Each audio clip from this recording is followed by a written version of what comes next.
गरीब आदमी के जानवर। रीमा अपने बाबा के साथ एक छोटे से घर में रहा करती थी।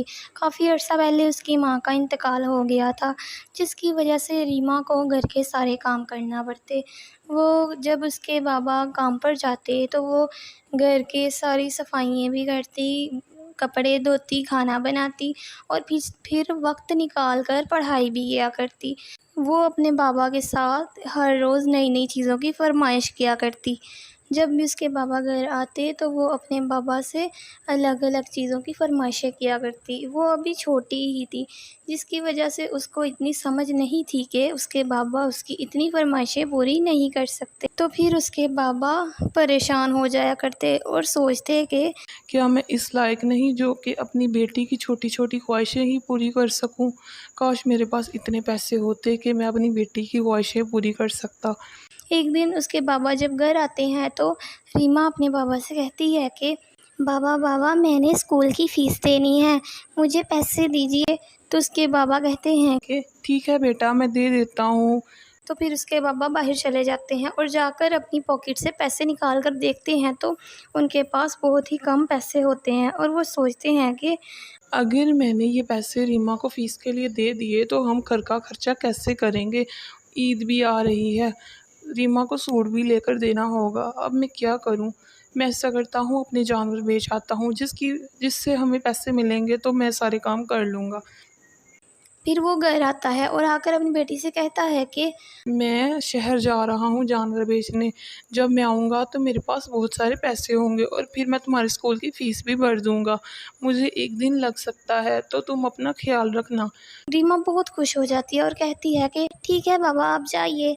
तो फिर उसका बाप जानवर लेकर वहाँ से निकल पड़ता है। जब वो जा रहा होता है तो रास्ते में शाम हो जाती है और रीमा के बाबा थक कर बैठ जाते हैं और सोचते हैं कि अगर मैं सो गया तो कहीं कोई मेरे जानवर ना खोल कर ले जाए। मुझे जाकर इनकी पहरेदारी करनी होगी। कुछ देर वो यूं ही बैठा रहता है, लेकिन फिर आखिरकार उसे नींद आ जाती है और वो सो जाता है। वहाँ से एक चोर गुजर रहा होता है, उसकी नज़र बूढ़े आदमी के जानवरों पर पड़ती है तो वो चुपके से उसकी तरफ बढ़ने लग जाता है ताकि उसका जानवर खोल कर ले जाए। जैसे ही वो आगे बढ़ रहा होता है तो बूढ़े आदमी की आंख खुल जाती है और वो झट से उठ जाता है और घबरा जाता है और वो कहता है कि अरे कौन हो तुम और यहाँ पर क्या करने आए हो? मैं चोर हूँ और मैं तुम्हारे जानवर लेने आया हूँ। चुपचाप मुझे अपने जानवर दे दो।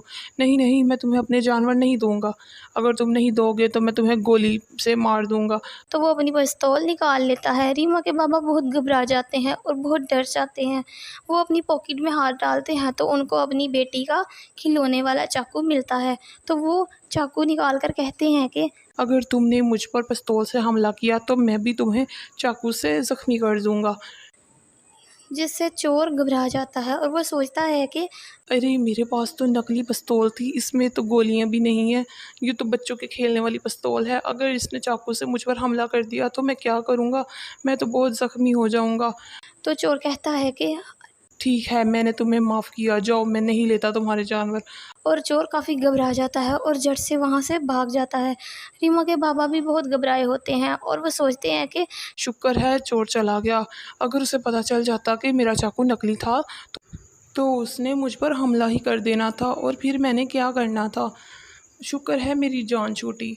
और फिर सुबह होते ही रीमा के बाबा अपने जानवर लेकर शहर की तरफ निकल पड़ते हैं और अच्छे दामों में जानवर को बेचकर खुशी खुशी घर वापस आ जाते हैं। और जब वो घर वापस आते हैं तो उसकी बेटी इसको देखकर बहुत खुश होती है और रीमा के बाबा अपनी बेटी को पैसे दिखाकर कहते हैं कि देखो बेटा, हमारे पास कितने सारे पैसे आ गए हैं। अब मैं तुम्हारी स्कूल की फ़ीस भी भर दूंगा और तुम्हें ईद के लिए एक अच्छी सी फ्रॉक भी लेकर दूंगा। रीमा बहुत खुश हो जाती है और फिर उसके बाबा उसको ले जाकर एक अच्छी सी फ्रॉक ले देते हैं। जिस घर आते ही रीमा उस फ्रॉक को पहन लेती है और घूम घूम कर अपने बाबा को दिखाती है और बहुत खुश होती है।